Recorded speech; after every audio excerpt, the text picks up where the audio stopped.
खांसी से तुरंत होगा आराम।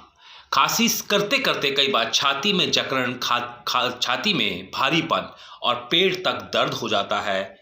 ऐसी खांसी के लिए भी काम करेगा SP5। कलर लगा सकते हैं रेड और बोल मैग्नेट वाइट टच करना है रात भर 8 घंटे के लिए।